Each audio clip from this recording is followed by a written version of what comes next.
Hey, what's up you guys? Sierra here, aka Sierra the Goat. Welcome back to my channel. Today I'm going to be giving my complete season 1 review of the anime on Netflix, BEASTARS. This is just going to be as non-spoilerish as I can possibly be and only pertaining to the anime because I have not read the manga that it's based off of. So BEASTARS is a new anime that came on Netflix. It is based on the manga by Haru Itagaki, and the animation studio that did the anime is called Orange, and they do use 3D models, but they actually do it in a brilliant type of way that makes it unique but also enjoyable to watch. Like, the 3D does not take you out of the story whatsoever. Like normally it sometimes gets a bad rep in anime when it comes to 3D animation, but in my opinion they did it amazingly well.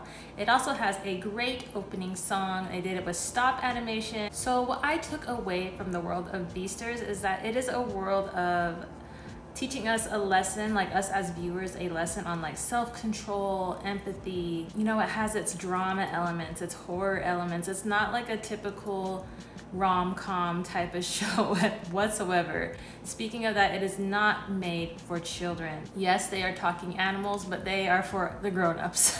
I really appreciated the uniqueness of the story and I'm totally invested in it now.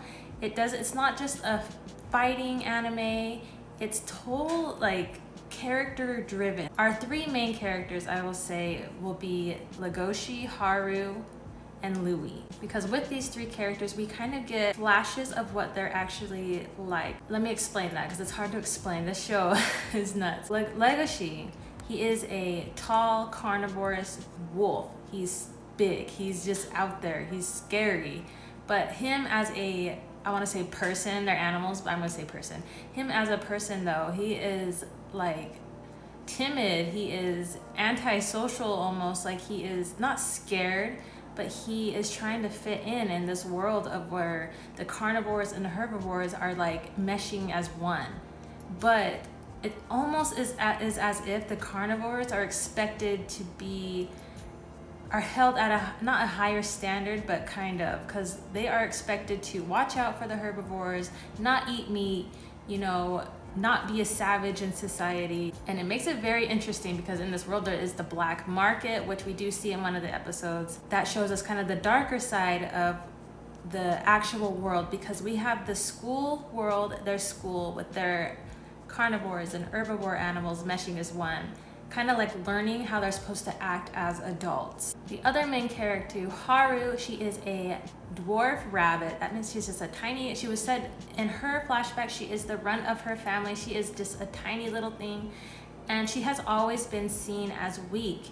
And as herbivores, their side of the story is that they are always going to be weaker than the carnivores, no matter what they try to do, no matter how much they fight, struggle. A carnivore is ultimately going to be always stronger. But it's like their internal struggle of trying to not just be a victim constantly. They're trying to prove themselves. Haru finds it in her own way to kind of be validated in her sense, and as does Louis. Louis, his backstory was actually very interesting. I wasn't expecting that whatsoever. He is definitely one of the characters that wasn't just born into a prestigious family, wasn't born rich, wasn't born popular. He had to work and he had to crawl his way to the top. Like, he struggled, he fought, and it was very good to see that side of him. I really liked Louis' character. I think he's probably one of my favorite characters in the show. There is another side character called Juno. She is I want to say she's like a yandere-esque type of wolf. She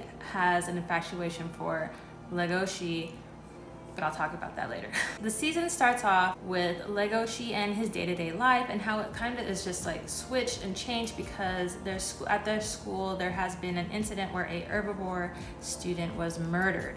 Were they murdered by a carnivore student? I don't know. It kind of alludes to that, but honestly we don't know, but it gives us a hint that like it is a student. So after the incident there is some tension between the animals and the herbivores and the carnivore animal students, and Legoshi, he really tries to just he hunches down, he really tries to portray himself as not a big scary carnivore, because he wants to be like, I feel like he wants to fit in, he wants things to just be easy.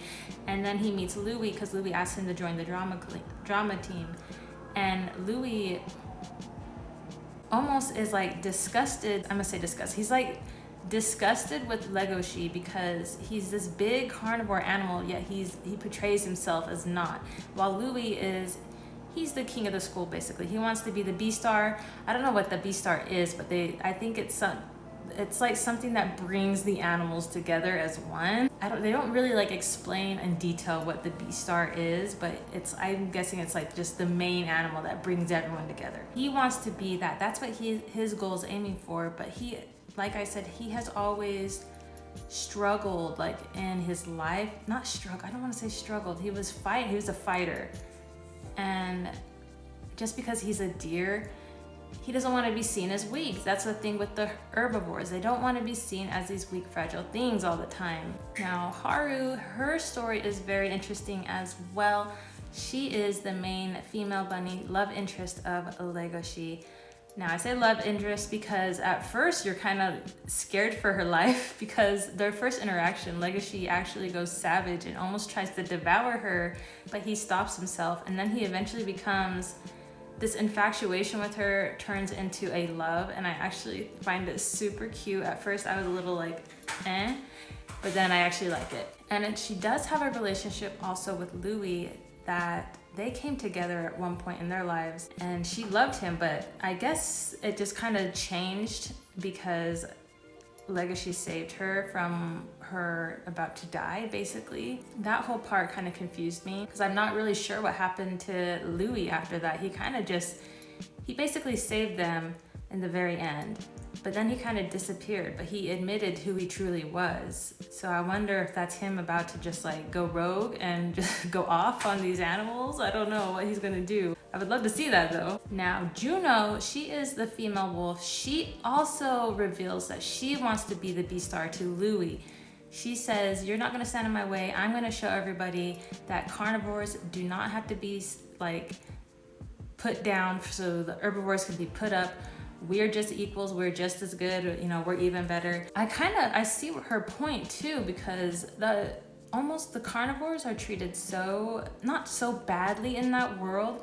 They're just treated differently, and you can tell the way they're treating, it's hard to say, like it's really hard to explain, because like even if like the carnivores start fighting, like they're not even eating, they're just like fighting, the herbivore students get very scared and very timid, and everyone looks at them like they're savages, like they're going crazy, because they're trying to I feel like the carnivores are trying to prove that they can just be normal citizens in society and function with everybody else without eating their peers. But yeah, Juno's story is interesting. She does love Legacy. She wants to be with him because she knows they'll be like the power couple, the power wolf couple. She's strong too. When she pinned Louis down, he was trying to break free, and she's like, you ain't going nowhere.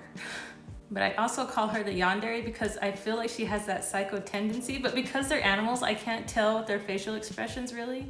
Like when she looked at Haru, I was like, oh my gosh, she's about to kill Haru. And she's like, did you think I was gonna kill you?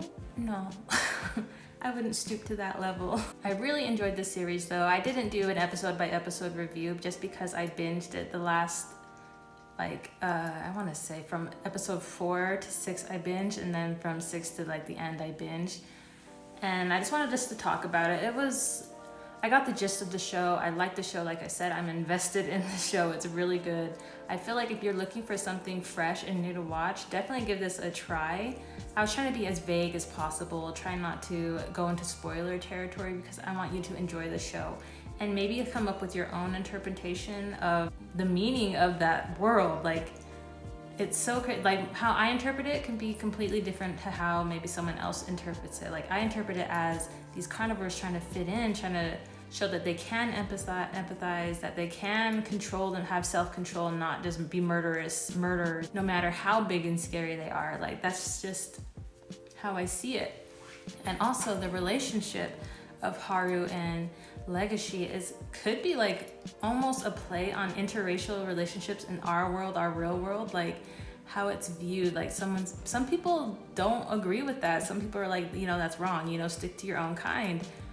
And I don't know if that was maybe what the author was trying to portray, or, you know, maybe just slide that in there, but you can take it like that too. It's very interesting. Season 1 was a hit. It was good. I enjoyed it, and I encourage you all to go watch it too. If you haven't, I'm late always when I watch anime, so you probably have. Anyway, I hope you liked my light review of the anime. I'm pretty sure I covered everything I wanted to cover, because like I said, I didn't want to spoil anybody on anything. I want you to watch the show and enjoy it yourselves. Make sure to subscribe, like, and hit that bell for more notifications when I upload. Leave me your comments down below. I'll see you in the next video. Peace.